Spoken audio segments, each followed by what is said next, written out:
By 26 male, think my wife, 25 female, is or was cheating on me with her cousin. All right, it's a long one, so bear with me. This situation happened about 2 weeks ago, and I've gone from fully trusting her to deeply doubting her. My wife and I met when I was 19, and we fell in love quite quickly. She had a 4-month-old child from a previous relationship. That child's father hasn't been in the picture since I've known her. Ever since I was a kid, I wanted to be a father. But I have a genetic disorder I don't wish to pass on, so adoption was just fine with me. Anyhow, we've been like your normal family every day since then. We got married last year. She was never super close with her family, but she did have a couple of cousins she was always kind of close to, and I had a lot of fun getting to know them. They seemed like decent people. She did mention that one of them, Jake, we'll call him, had, when they were like 12 and 13, tried to kiss her, but she ran off. I asked her if she ever told anyone, and she said she chalked it up to him being a stupid kid. We see him on Christmas every year, and he seems like a normal dude. I actually liked him because her family is a bunch of stuffed shirts, and he's down to earth. Recently, they've reconnected and gone to a few family functions. We own one car, and since I needed it for work, he picked her up and drove her to these things. Nothing seemed out of the ordinary about this. They are cousins, after all. Her behavior didn't make any obvious changes.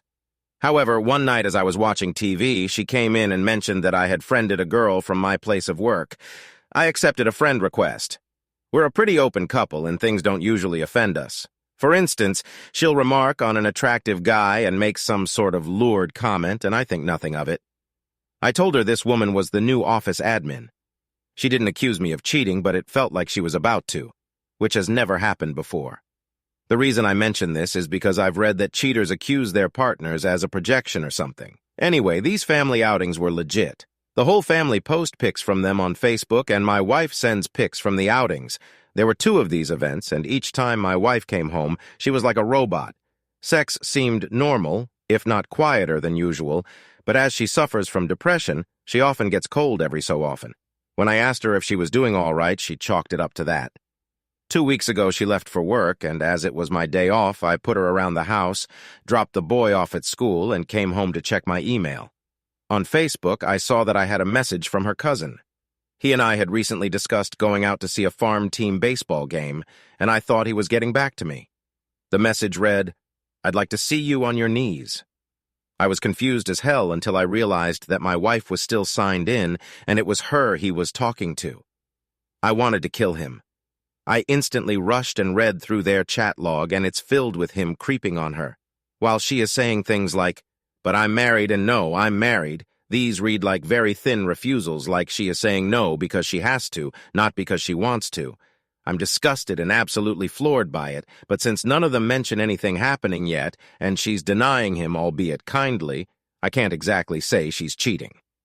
When she got home and our son was put to bed, I confronted her over the situation. She instantly broke down into hysterics and tears, saying things like, "I didn't do anything. I didn't know how to tell you. I was just hoping he would stop." Now she and I both suffered childhood sexual abuse from family friends. We've both gone to years of therapy for it, and for that reason we have very good communication skills when it comes to comfort, boundaries, and how to express ourselves about unwanted advances. I love her, and I wanted to believe her, and that he was just being a creep. But the way she didn't tell me and acted seemingly normal leads me to believe something else was going on. I told her that I believed her, and asked her if I could message him to tell him to back off, and how disgusted I am that they are cousins, or if she would prefer to tell him and handle it herself. She first expressed that she would tell him that I knew and not to call her, but her resolve cracked as she was confident this would just stop. I was furious about that, but didn't express it, and told her that knowing she wasn't going to, I was going to give him a piece of my mind. This is my wife. If she's being harassed, I will end it, and if she's not being harassed, she's cheating on me. So I messaged him. He saw it, but made no reply. The wife says I should have let her handle the situation, and I told her there was no way I was going to keep quiet in the face of this. She seemed to understand, and in the end, expressed that I was probably right to confront him because she didn't know how. All seemed to return to normal, but 3 days later, I come home and she's crying. I ask her what's wrong, and she says, "It's Jake. You should have let me handle it. I messaged him yesterday, and he won't talk to me." We had the conversation again about me not sitting idly by when somebody is harassing my wife. She gave me a look. It wasn't much, and only lasted for a second, but it gave me the impression that she didn't consider it harassment. We ended the discussion in agreement that I handled it, how any man would handle it. 2 days later, I'm coming to bed late, like 2 a.m. as I was finishing up some work. I hear her on the phone with somebody, kind of chuckling. This is not normal. She told me it was her mom and had something to do with our kid's birthday, which I didn't buy. At this point, I've begun playing stupid so I can observe the situation from a place where she feels comfortable. The next day, she's crying again. And at this point, I've really had it. She's been unstable for 2 weeks now. When I ask her if this is about Jake again, she says she tried to call and apologize for not handling the situation herself, and that he still isn't talking to her. I admit it, I snapped. I told her that either he was abusing her or she was cheating on me, and I caught them. Won the couch tonight, obviously. I wanted to believe her, but I'm not a moron. I'm essentially laying here with my finger on the button, waiting for some solid truth. Sorry for the length. I just don't know what I can do from here on out. Edit. Thanks for all the input. She goes to work in 6 hours. I will apologize for my outburst and ask her to sit down with me and talk tonight. It's Sunday, and our son typically stays the night with my parents every other Sunday. I'm not proud of it, but I feel it's in my best interest to do some snooping. If I find nothing, we will discuss what happened when it started, what I can do to help her, and what we ought to do moving forward. I love her, and the idea that she is being harassed by somebody who is supposed to love her breaks my heart. However, if I do find something sordid or learn that she was complicit in any way, I am done with the relationship that instant. I don't believe in marriage counseling and instances of infidelity, and even if I did, there is no way I could look at her the same again. Update. So I didn't sleep at all last night, and when she woke up, I made breakfast. I told her I shouldn't have blown up and that we should probably sit down tonight and talk about things. She agreed, like she wasn't even upset to begin with, and said she knew she had probably been acting badly. I told her that the sort of harassment she was dealing with was infinitely more difficult because he is a member of the family. She just seemed to agree with me. I wasn't going to snoop, but so many people on here told me I ought to, and not wanting to be accused of not taking the advice I asked for, I decided to go through with it and check her emails. With the way she was acting this morning, I had fewer reasons to be suspicious. But at this point, what the heck? I did just that. The level of disgust, hatred, and anger I feel cannot be expressed, and there will be a divorce. There was one email entitled Yummy, and upon opening it, I found a picture of her cousin with semen on his face. The back and forths are him describing to her his encounters with random gay men. They make reference to past sexual encounters they've had together, complete with one picture of a strap-on dildo captioned, "I still have our old friend." Then I read some absolutely disgusting filth talk between them where she is behaving in a very dominating way and insulting his penis size. Looking at the dates, I realized that this was from a year ago. As I continued to read, I'm able to figure out, at least from how it reads, that they used to hook up frequently, but stopped after we got married. We were together for several years before we got married. Later, she starts using the "I'm married" excuse, but it's reading like that's just a kink of his, to be told he can't touch her anymore, which he probably does. I'm raising her kid, and she does this to me. I've wasted the last 6 years changing my work schedule and not taking better-paying jobs because I need hours where I'm able to watch him. I went outside, sat on the front porch, called my brother over, and after explaining to him the entire situation, asked him to take my gun from me for the time being. I'm not a violent person, I never have been, but in the state I'm in now, I'm fluctuating between wanting to kill him and wanting to kill myself. I'm not going to, but I feel like I'm headed for a breakdown and I can't trust I'll behave rationally. After this, I'm packing up my clothes and checking into a hotel. These conversations have all been printed. I've sent copies to myself, and when I have time, I'm digging for more dirt. I bought a pack of cigarettes, stopped smoking 4 years ago. Enjoy! I have to make an appointment at some STD clinic because, according to these vile back and forths, a part of his thing is having unprotected sex with these men. My soon-to-be ex-wife has a device, and as such, I've never once in all these years worn protection with her. So now I apparently have months of biting my nails to look forward to, as I understand AIDS tests take months.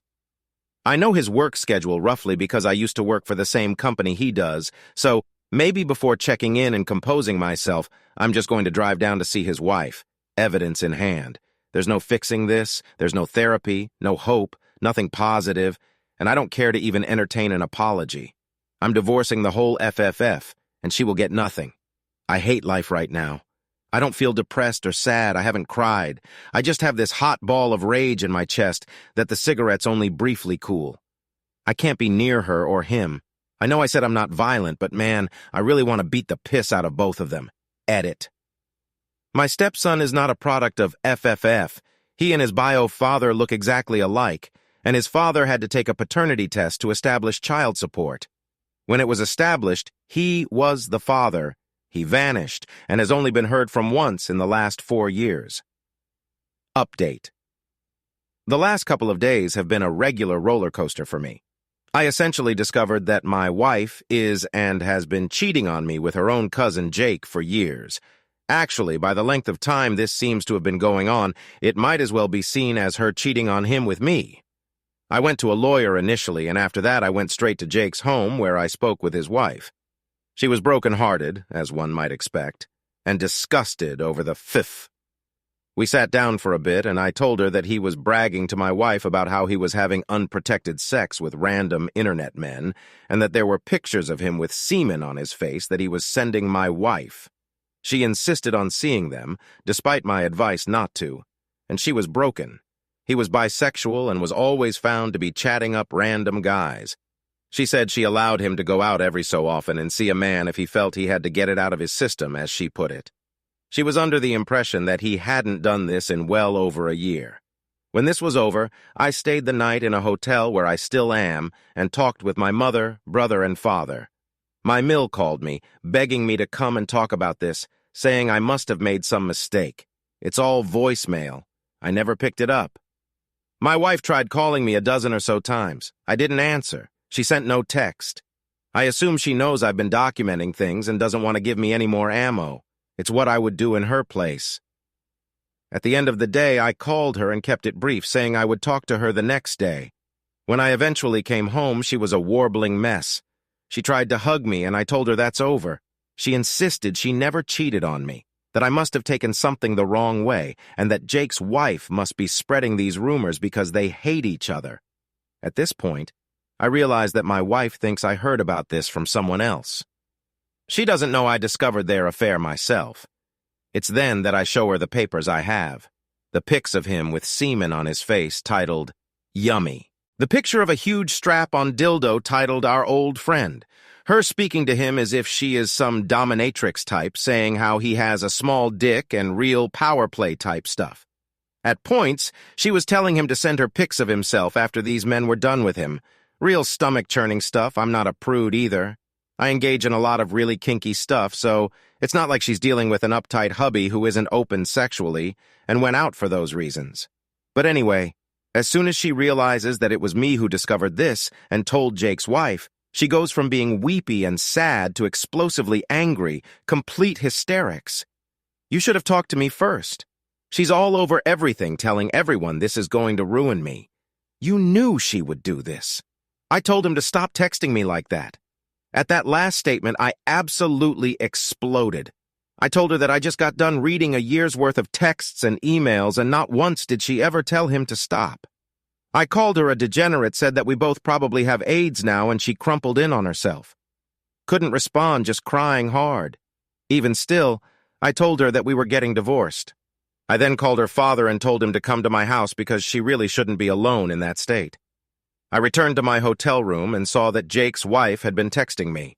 She had done some intense digging on her own and found discussions about sexual encounters they had from 2010 on MySpace of all places. She told me early on in our relationship that he once tried to kiss her at 13. Well, they were actually at 16 or 15, or during a time where MySpace was still widely being used. I'll admit it, seeing that it went on that far back was finally what broke me. I'm not big on emotional displays, but I broke down crying in front of his wife. She cried, too. When that was over, I took her to the lawyer I'm seeing, and now one of his partners will be handling her divorce.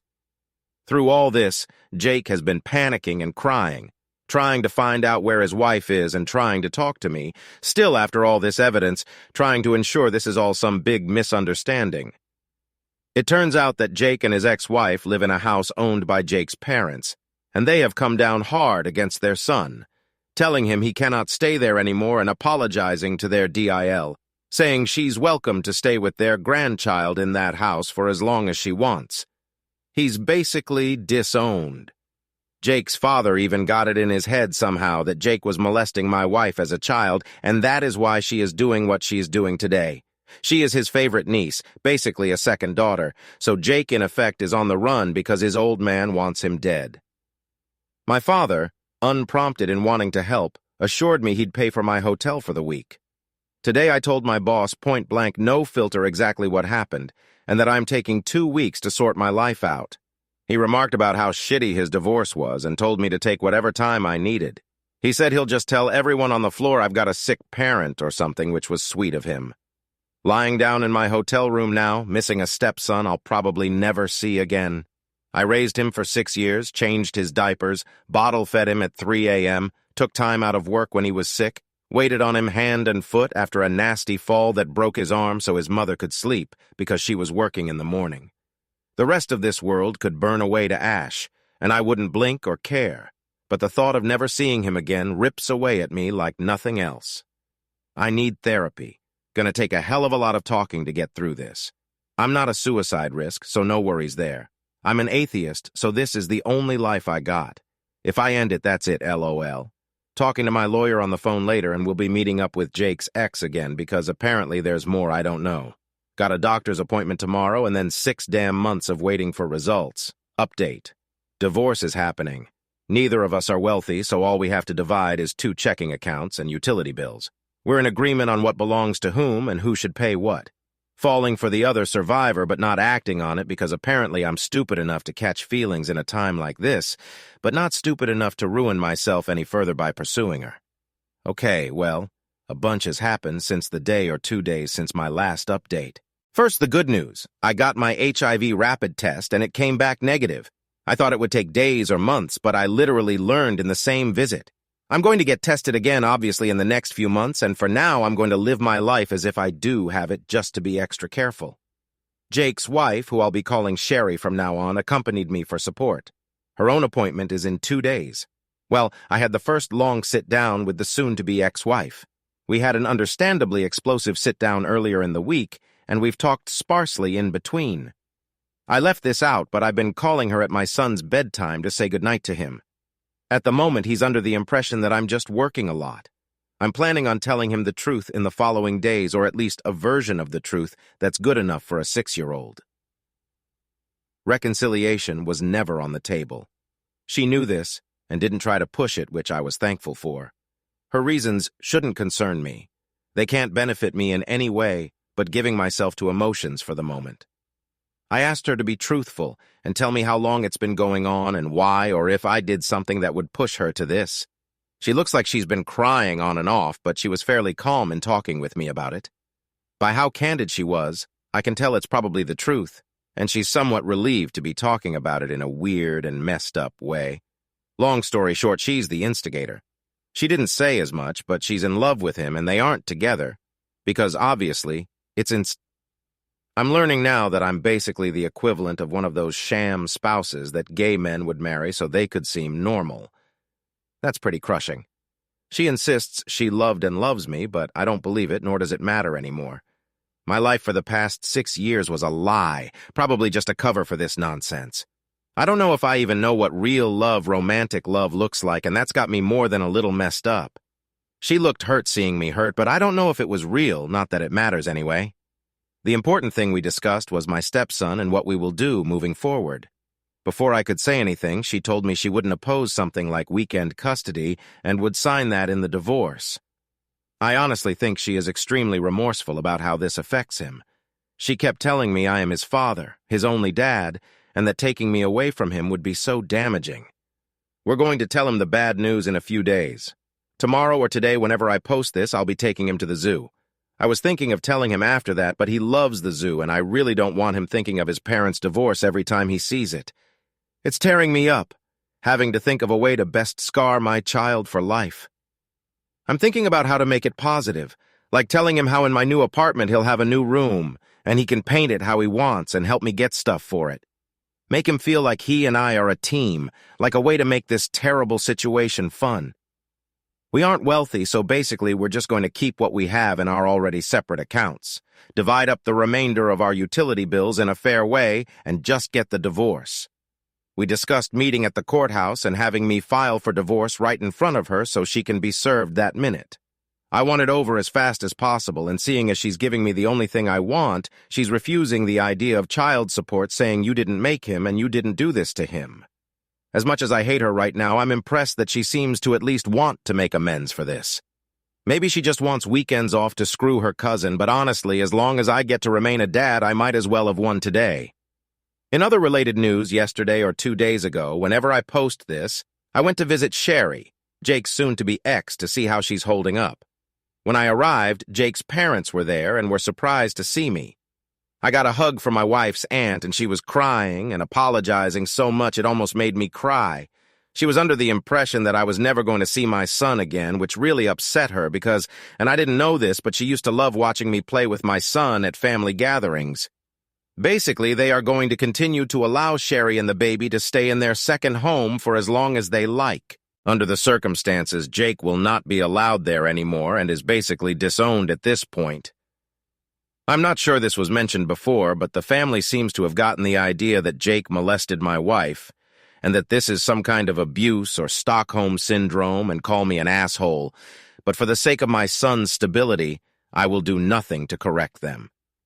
If letting them believe this allows my wife to live at home with her folks and not have them fight over this in front of my boy, then I will omit this. Sherry is a mess, as one would expect. She has moments of being okay, followed by tears, followed by anger. The more she talks about subjects not related to this, the calmer she gets.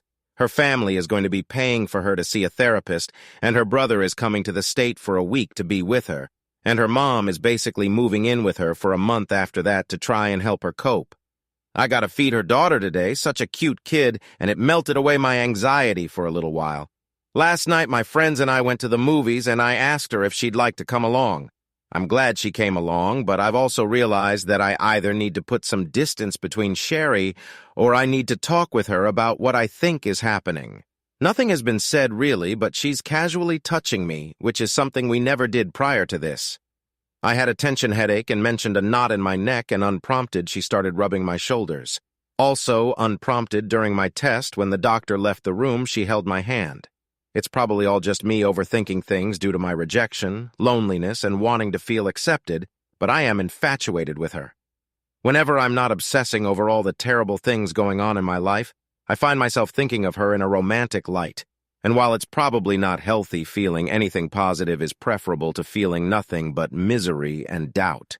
Again, maybe I'm reading too much into this, and I'm mistaking her emotional support as something more than it is because my mind is messed up. But she's acting toward me now how past girlfriends and even my ex-wife did before I officially started seeing them. I mentioned it in the comments that I was trying to lighten the mood with my dark humor and said something like I can't even go out and get a revenge lay without the possibility of killing someone. Referencing my HIV fears, and her response was to bring up the fact that if I'm infected by default, she is most likely infected too, and that since our partners were sleeping together in a gross way, it's like she and I were already having sex. There were a few moments after that, and a look which I took to be an invitation, but I changed the subject. I should be thinking about more important things, but I'm getting distracted by this. Part of me, the smarter part, knows that a foundation like this is horrible, and acting on it might spell disaster for our upcoming divorces. On the other hand, I do have a real mental and physical attraction to this woman. One I'm 75% sure is mutual, and I fear that not acting will make her think I'm not open to this at any point, and she'll move on, and I'll lose another person who makes me happy. If anybody has an answer for this, goddamn help me, LOL. But huge aggression aside, I still feel like I'm on the verge of a nervous breakdown, but the divorce seems to be going in a favorable way for me. I will still be a dad. Oh, and where is Jake in all of this? Nobody really knows, but he was couch surfing the first 2 nights with friends out of state. He's called Sherry like 3 times since she went nuclear, but that's it. Sasai update. Well, today's the day we've decided to tell my son about what's happening moving forward. This is not a talk that either of us are looking forward to, but it was inevitable. I spent a little time on the phone with my soon-to-be ex-wife last night, and her tone changed something I wasn't expecting. At first, she seemed resigned to divorce and didn't fight me on it. On the phone, she was in tears at points trying to explain away this relationship with her cousin. She's trying to say now that nothing physical has gone on between them during the years she and I were together, only random, dirty texts. The storm is coming, I think, because now she says she ought to have my car because I work 20 minutes from where we currently live, and she works an hour away. She's saying it's needed, because if she has our son all the time, she's going to need something to get to work. Honestly, this old rust bucket doesn't have but 2 good years left in it, so I'm contemplating just forking it over and getting a new car, as I'm going to need a new one anyway. But I also fear that if I start bowing to stuff like this now, it's going to be my entire life. I've also come to realize that I really don't feel like leaving my apartment. She announced that she was moving in with her folks, so I think I might just wait until she's gone, which I saw on FB will be in a week or so. And then just talk to my landlord due to COVID. He's had trouble filling some of his units, so he might welcome me sticking around, had breakfast with my dad. He approached the topic lightly, but he's essentially telling me I ought to hold off on writing anything out that would obligate me to stay in my stepson's life. He's not dismissing my stepson. He always makes time to see him and spoils the hell out of him on Christmas and birthdays, even stops by with random toys. My point being, he's a proud grandpa. His reasoning was that I should wait to see how my STBX behaves and if that seems conducive to what I want in my life. He told me that I passed on my chance to go to school to become a family man and that nobody in the family would hold it against me if I decided I didn't want to be a father anymore. While they all love my son, they don't want to watch me fall on your sword because you feel we'll judge you and you tie yourself to that crazy family for life. More or less, they'll support me no matter what I do. Maybe after I consult my therapist, who I start seeing in 3 weeks, I'll feel differently, but at the moment, I'm adamant about remaining a father. After that, I took Sherry out to meet with Jake. I didn't go along with her. Had I, he might have a few less teeth and I'd have charges, so I basically just hung out in the Sonic drive-thru listening to music, buying a new drink a couple of times to justify my being and waiting for her to text me to be picked up. When that was over, she was a bit worse off for the experience. He's blaming my STBX for the fact that things didn't end years ago and claimed that the guys he talked about having crazy hookups with were made up and part of some dirty story thing he and my STBX did. Assuming he's being truthful, it was just the one guy who was his boyfriend, I guess, and he made up the rest as part of this dirty story thing. Sounds like bull off, but for some reason it seems true to me. Sherry was quite devastated. Mostly by the fact that he looked like he hadn't slept in days, didn't acknowledge his daughter, and hadn't said anything about her until she forced the subject. She was really upset, obviously, and I brought her home, but she did a fine job keeping it together for the baby. I really didn't want to leave her in that state, so I hung around and helped throw a dinner together. Shota had to make ghetto garlic bread and made pasta. I found out she sings a French language song to her daughter, and I was a little smitten with that. However, I also noticed when looking in on this that Sherry actually has some of my son's hand-me-down baby furniture, which really brought home just how absolutely messed up this situation really is. When I went to leave, we gave a parting hug that went on for a few minutes. No words got a kiss on the cheek, and I kind of rode that high for the rest of the night. The enormity of my life right now I can't even fully grasp. I didn't think it was possible to be filled with such hate and anger, while also feeling that fluffy warmth of something new and hopeful. Update: I've sort of entered the fleeing stage personally. I don't know whether it's the selfish brain talking or the rational one, but I'm beginning to have doubts about remaining a father. I want to be a good man, and I want to believe I have the strength and resolve to raise another man's child. I mean, I did have that resolve before. This betrayal, though, it's warped parts of me and changed me a lot in such a short time. I'm becoming unable to wear a positive face about this. I've said it before, I'm well aware of my own genetic problems, and because of this, I've always been, even from my hormonal rampage teenage years, made it a point to do all I could to not have a child. I was responsible, careful, and thoughtful. I was never reckless. My STBX, on the other hand, was apparently wild, took no precautions, and as a result had a child, so at times it feels like I'm going to spend my life tied to one spot because of someone else's reckless behavior. I had no problem signing on to be a dad. As you've heard, I'm quite proud and happy with the time I've been in my stepson's life. Let's be honest with ourselves for a minute. We all know what's coming next. The STBX is probably going to use him and my love for him to twist my arm and bend me to whatever she wants me to do. I'll never be able to move where I want to live. I'll never be able to live my life as I want to live it. This horrible woman will have me on strings, and I will be dancing to whatever tune she wants me to. If he had been my biological son, I would fight for sole custody of him and throw my entire weight into ruining her character, but as he is not my son, there's no way in hell I'll have these rights. Perhaps this is a passing feeling. Perhaps I'll feel differently tomorrow, but I'm just venting raw at the moment. Honestly, if there was a chance I could get full custody, I'd probably take it. This is the worst conversation I've ever had playing out in my head over and over again. In the process of writing this, I've gone back and forth between wanting to run and hating myself over that thought. In this complete hell, Sherry has been my constant partner. We have decided against the wills of some of the commenters and even against our own logic that we are now a couple. We will not be acting outwardly. We're going to keep everything quiet until we're sure it's working. We're both adults, and we both live alone, so it shouldn't be some crazy jumble to keep it secret. Ironically, we're behaving as though we're committing an affair ourselves. I've discussed the troubles over being a divorced stepdad, and she's offered me her take on it. She told me that if she were in my position, she would do all she could to get as far away from this crazy family as possible because I have the option to. She lamented the fact that no matter what happens because of Jake, she'll be stuck around both him and my STBX probably for the rest of her life. Her suggestion to me is pretty much the conclusion I've come to. Not to make any more rash decisions until after I talk with my therapist 2 weeks from now. I went back to my apartment and was surprised to find just how much stuff my ex has already moved out of there. A little depressing seeing it looking that empty, but it was also kind of a relief to know that she is leaving without a fight. My son is with his grandparents now, so the ex and I were alone and decided to have a cup of coffee and chat before talking about how we're going to divide up some of the more mutually owned things. Things were pretty polite, all things considered. For Sherry's sake, I figured I'd ask if Jake had been in contact with her because he's been a ghost for the last 3 days, and he really didn't leave Sherry anything for diapers or food. Jake's folks are helping her, and I will where I can.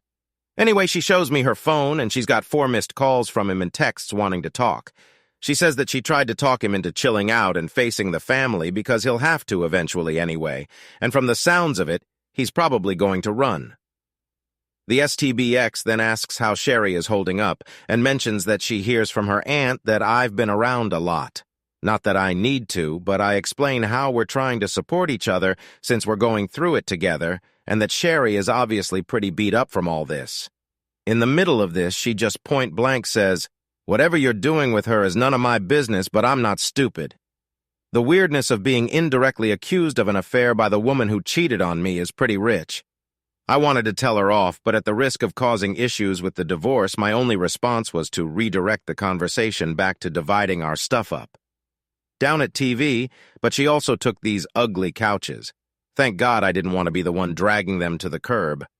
That's pretty much all that's going on with me. A lot of internal arguments, doubt, and division. But at the end of the day, for now, I've got a sweetheart keeping me propped up while I'm propping her up. Update. It's been nearly 3 weeks since my D-Day and more than a month since my life began to radically change.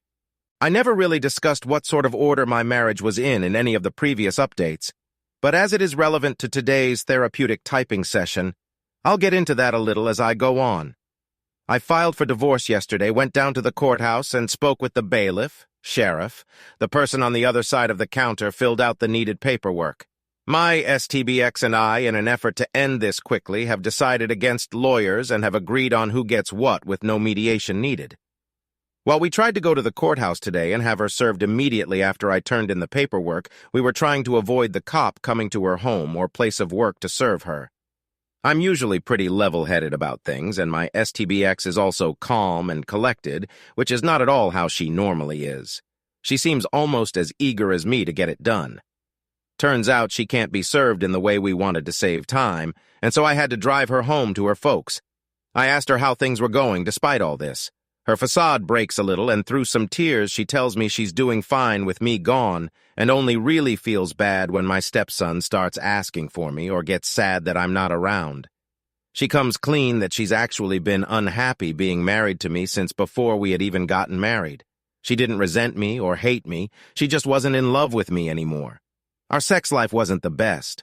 We're both very active and sexual people, but we stopped being on the same page a while ago, and we both knew that.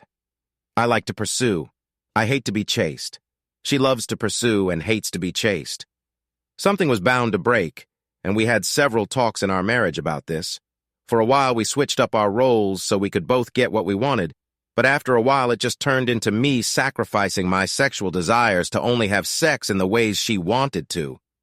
Some of the things she wanted me to do I never really liked and never got better at, and seemingly out of spite the things I was good at she spurned. Meanwhile, she would seldom, if ever, take my requests as time went on. In the middle of our relationship, we had a female live-in roommate that we had a mutual attraction for, and under a strict set of guidelines and rules, she became someone we frequently had encounters with. For a time that put a Band-Aid on things, the STBX and I were a good team. We were good at communicating our finances, and were good at parenting as we made sure to never undermine each other and always present a united front. We enjoyed the same movies, were both artistically inclined, I a writer and she an illustrator. We had a million things in common that made us best friends, a good team, but the sexual problems were always there. While this third woman was in the relationship, that tension was gone, and we worked perfectly together as those frustrations and needs were met by a third party. Eventually, this third woman moved out and ended things with us on good terms, mostly because she wanted a boyfriend, and no guy would go in for a setup like that. It was around this time that Jake and Sherry moved into Jake's parents' second home. For a few years, they had been living in her home state until he lost his job. The STBX says it was then that Jake reestablished contact with her. They began meeting up just as normal cousins at first, but one day she decided to vent her frustration, probably an invitation about her sex life, and they started having an affair. They would only meet up around family gatherings and use excuses to vanish. A few of these I remember not being able to find her. We got married at this time, so I can only assume it happened at my own wedding. At this point, I really don't feel like listening to this, and the STBX mentions that she is now seeing a therapist and wants to treat me like her priest in confession. Everything concerning their affair I was hearing for the first time. I guess it's good that I know the truth, but seeing as it impacts my life in no way, there's really no point for me to be hearing it. She also tells me that the out-of-state aunt that died and whom she cried for a week over was actually her crying after Sherry called her to happily inform her she was pregnant. That means at one point I was actively holding my wife and comforting her as she cried over another man. I feel more betrayed now than I did when I discovered the texts. This was after a weekend where I got to spend 2 whole days alone with my stepson. I had such a good time, and he did too, as it's the longest time we've been together since D-Day. He's 6 and likes Minecraft, so I got a console version so we can play split screen. He told me he misses me, but loves seeing his grandparents every day. They spoil the heck out of him. So after this great weekend of video games and playing catch-typical dad stuff, I'm really positive about staying a dad until she drops all this new info on me. I've got to be real. I'm finding the whole idea of having to be around this woman for the rest of my life voluntarily. Something I'm not sure I'm going to be able to do. As a parent, I should be able to get over my own bowl and keep a level head for the sake of the child, but circumstances being what they are, throwing in the towel becomes a more and more attractive idea that more than losing my wife, more than the betrayal, breaks my heart. I'm going to see him again Friday night and see if I can still fight through this. On the Sherry front, I'll keep it fairly brief as this is already way too long. Jake stopped calling or taking calls from her 4 days ago, and it turns out he's moved in with his boyfriend. He has a boyfriend.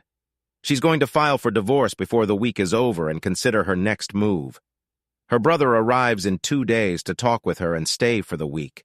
With Jake's parents' permission, we've changed the locks on the house because, as rumor has it, Jake has been using what I don't know, but all the same, better to be safe. I installed a new chain and a deadbolt.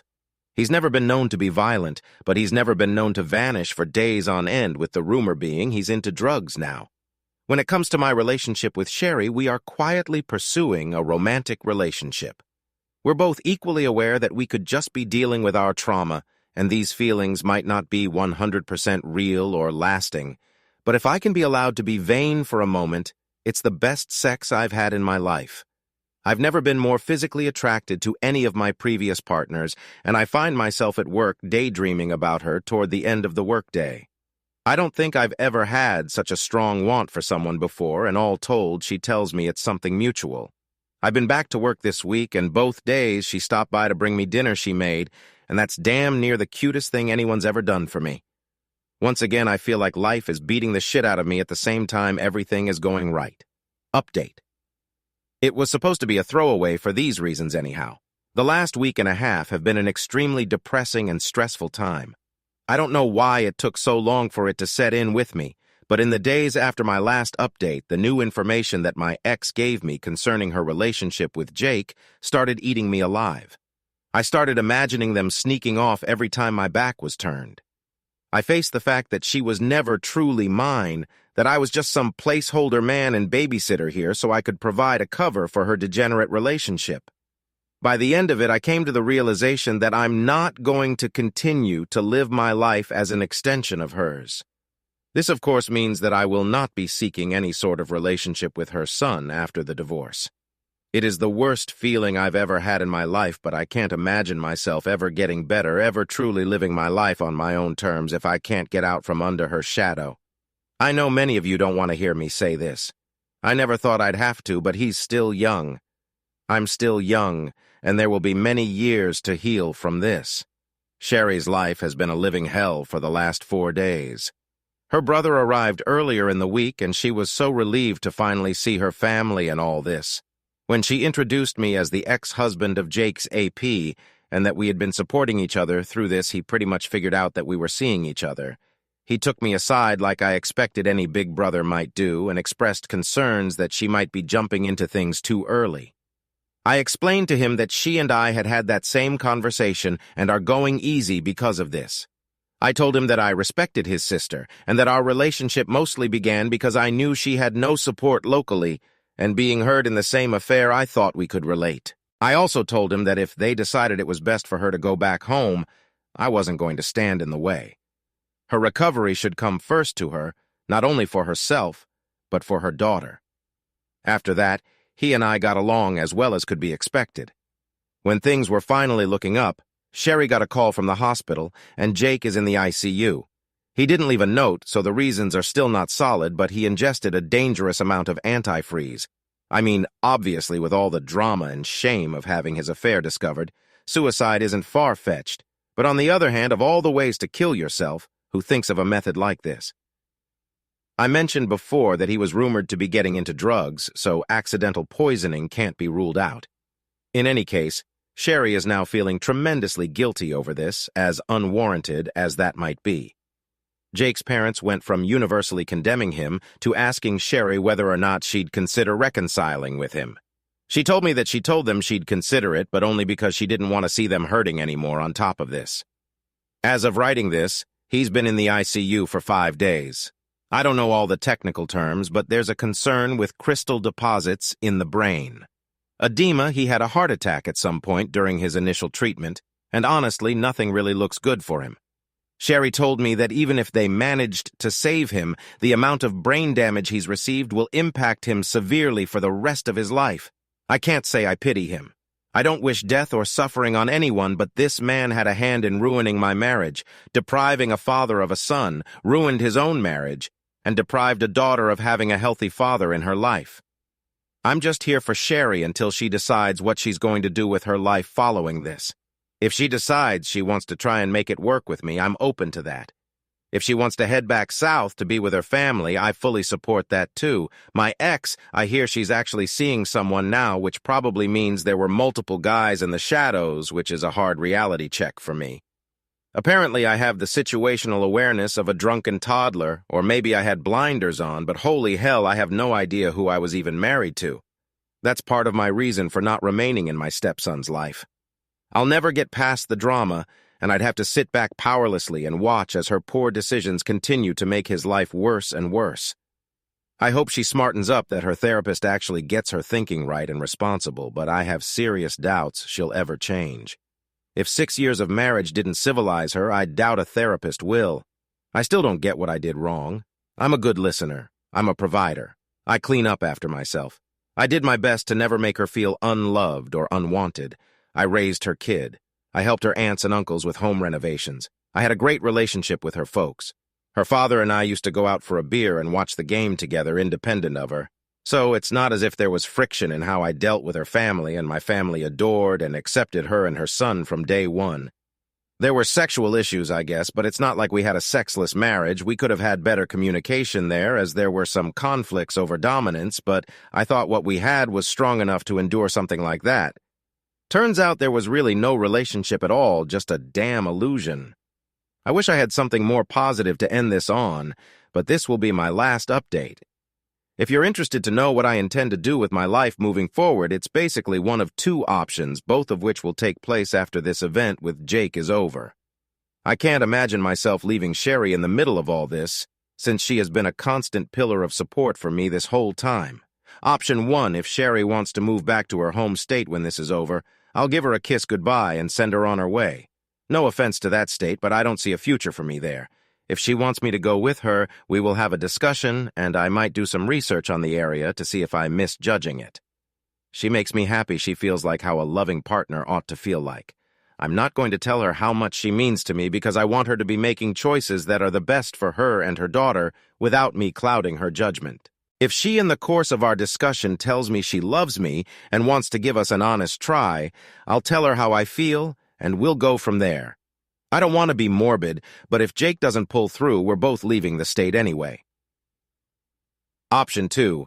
If Sherry and I don't continue our relationship, the answer is easier. I have friends and family on the West Coast that I've been missing, and my career has more opportunities for advancement there anyhow.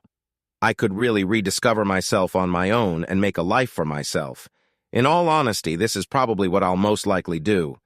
Go surfing again, stay in shape, find someone who actually loves me, start a family. The possibilities are endless. I've mentioned this to Sherry, and she expressed some interest in making a move like that because she's never been out west before. That would be an undertaking, but if the love and willingness are there, I'd be happy to date her for several months before deciding to take that step. Option 3, I could just remain here and climb the ladder at work now that there is nothing preventing me from doing that. I'm currently a quality control floor supervisor in the manufacturing industry. Most guys who've worked here as long as me have already gone corporate and sit behind a desk, and that should have been me as well. But they needed a night supervisor, and I couldn't take the position before because of family. I could just remain here and flourish, get myself a new girlfriend, or if for some reason Sherry stays here, pursue a lasting relationship with her. I'm also looking into my disorder to see if any advancements have been made. Maybe there's a way I could have my own children now with no fear of passing anything on. I haven't looked into it in over a decade, so who knows? It's still the start of a lifetime journey, and I'd be lying if I said I felt good about it, but things must go on. Update 3 months since my D-Day, and my life is almost unrecognizable. Back in early July, I came across some disgusting Facebook messages between my STBX and her cousin Jake. With some further snooping, I discovered that they've been sexually involved for at least 10 years, which predates my relationship with her. The first person I told Sherry, Jake's wife, she outed them on social media pretty heavily. My ex took my stepson and moved back in with her parents, and I remained in my current apartment. During the first few weeks after the discovery, Sherry and I met up for emotional support and to exchange evidence of the affair to help each other's divorce cases. It escalated to a physical relationship, and currently she is my girlfriend. Sherry's husband vanished from the picture after being outed, and though it was ultimately ruled as accidental, Jake ingested a lethal amount of anti-freeze and as of the day after my last update passed away. Things for Sherry turned ugly almost instantly. Jake's parents up until that point had sided with her on everything, even allowing her to remain in their second home with her daughter. Jake's death turned the situation around, and they began blaming her for it mainly because of how she outed him so publicly. Secondly, the week before this happened, my STBX's parents spotted Sherry and me on a date looking cozy together. We wanted to keep it all on the down low until the divorce, but we were outed and nobody on any side of this, my folks or hers, were thrilled with this. In my last update, I said that I would be unable to remain a stepfather to my ex's son, but in practice, for a few weeks, I resolved to be a weekend father against my own misgivings. I love him too much, as it turns out, to walk away. I would have been able to continue seeing him regularly, but the ex decided to end that once she found out Sherry and I were an item. I still see him. In fact, I took him apple picking last weekend, but it's clear she's not going to allow me to have regular weekly visits. Our divorce hearing is scheduled for mid-November, and aside from the occasional call to check in on my stepson, she and I have gone no contact. I've since learned that she had 2 more affairs, one before we were married and one during the marriage. When our mutual friends heard about the impending divorce, they came forward and mentioned times where they were suspicious of her behavior with these 2. Really glad they stayed silent about these concerns for years. Now I don't trust a single one of them. Nothing like finding out that everybody thinks you're an oblivious moron when you already think you're an oblivious moron. None of that really matters, and at this point it's kind of like falling down and scraping my knee after getting shot. Like, yeah, it sucks, but comparatively not so much. I mentioned how Sherry's former in-laws turned on her, and because of their constant harassing phone calls and threats of eviction, I offered to let her move in with me for the time being. Her original goal was to move back to her home state to be with her family, but we're just trying to figure out the best way to do this. I know some people are going to call us stupid, but after living together for a week, we decided on not going our separate ways, and that we'll make a go of it in a real relationship. Absolutely nobody in our families is cheering this on, as they both rightly think we went too fast, and maybe we did, but we're both very happy together. I've also learned in this time that Sherry never finished high school as she moved to be with Jake before she graduated. He wanted to have that traditional family outside of cousin F**********ing and infidelity roles, so she doesn't have much experience working. She's currently working on getting her GED, and her family offered to pay for her to attend some form of higher education, provided she moves closer to home. As it turns out, there happens to be plenty of work in my field around where her family lives, and with the current political bulf it's probably better to move out of the city anyway. Houses are also cheaper, and the idea of owning my own home is pretty tempting, so I'm most likely head out that way myself when she does. Sherry and I are very close and have really taken well to living together. We've both been in therapy over this, and there have been a few times we've even gone with each other to the other's appointment. We are both learning together what a relationship ought to be. I've only had 2 long-term relationships in my life, and from my ex-wife, I had just accepted it as normal that we were pretty distant from each other. There was no lack of sexual intimacy between us, but I've realized just how much the ex and I were living in 2 separate worlds under the same roof. Sherry experienced similar feelings with Jake. She texts and calls me frequently for no reason. We talk about our days, sit down to dinner together. She also cooks a lot, which has sparked an interest in me, so over the last few weeks we've been finding interesting things to make together, and it's fun. A shared interest in activity, 6 years with my ex, and I can't remember what our thing was or if we really had anything. I've kept it together pretty reasonably, all things considered, but when I had a moment alone, I shed some tears over the fact that the last 6 years of my life were completely meaningless, and I've got nothing to show for it. The feeling passed pretty quickly. Sherry has her bad days. The therapy has really kept her afloat because in the week following Jake's death, I was very afraid she might do something to hurt herself. I am making sure to make time for myself to heal, but helping her keep it together was really instrumental in keeping me moving forward. Whenever she isn't feeling down, we're connected at the hip. We go to bed at the same time together and get up together, share the shower sometimes. A lot of things I didn't know I needed in my life, LOL.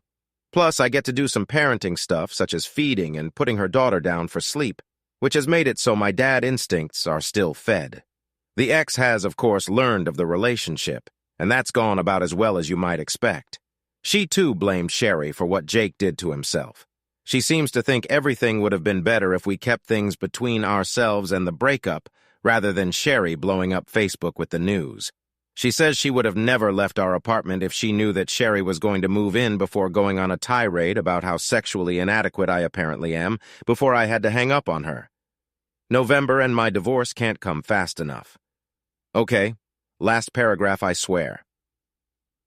I started writing this a couple of days ago, and as of this morning, Sherry took 2 pregnancy tests and both came back positive. So this is a curveball I hadn't been expecting.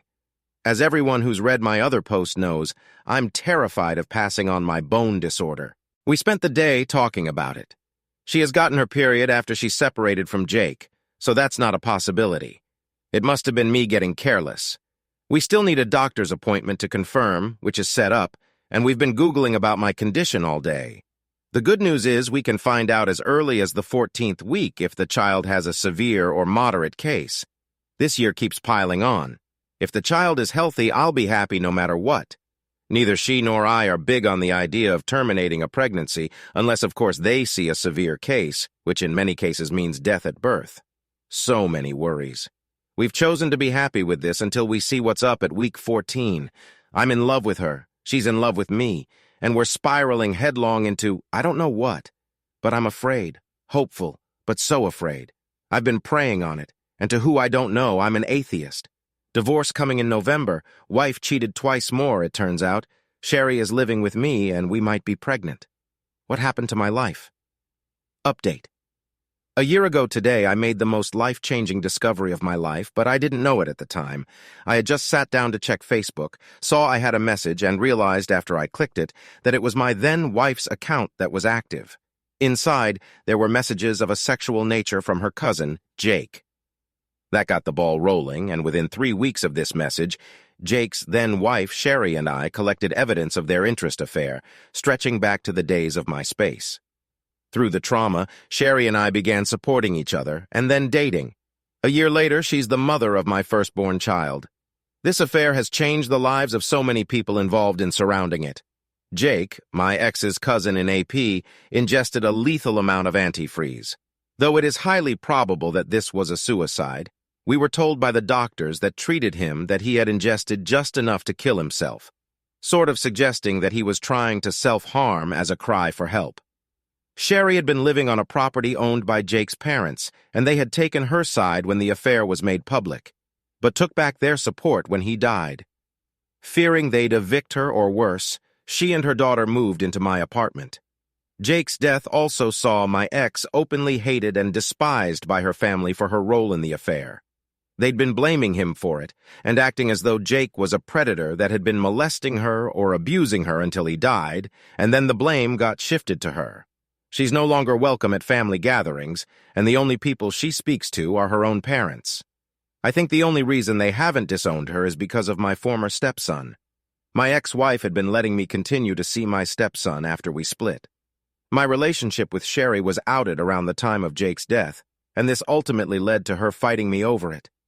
It still baffles my mind that even after I caught her in a 10-year-long affair, she had the audacity to act as though me seeing another woman was some sort of crime worth taking away the son I had raised since he was only a few months old. Ultimately, though, I decided on my own to walk away from the entire situation, as I felt like our constant fighting and my lack of legal authority over him would lead him to be even more unhappy and traumatized than if I just left. Those of you following me or reading the comments of other posts will know that Sherry and I have relocated to her home state, where I've started a new job and we're currently renting a home. We are also both in therapy, individual, and we're being counseled together. We both understand that a lot can go wrong with relationships that form the way ours did, and we both want to work on communication and growing with one another so we can better navigate the tough times when they come. We're both survivors of infidelity. The story of how we fell in love can never be a cute story to tell the kids. One thing I learned about my marriage through therapy is just how much my own parents' terrible marriage has affected me. My dad is a good guy, a loving father, and my mother is a wonderful woman, but their relationship is a mess.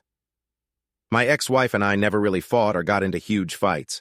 Now, as a kid living in a home with a loveless marriage, I always knew when things were bad, the loud arguments, the yelling, and what have you. When things were quiet, things were good. It wasn't happy, it wasn't healthy, but it wasn't outright conflict, so I associated it with good and healthy. My ex-wife, in all likelihood, never loved me, and I've come to realize that just because we didn't fight, And there was no outward conflict. This by no means meant things were happy.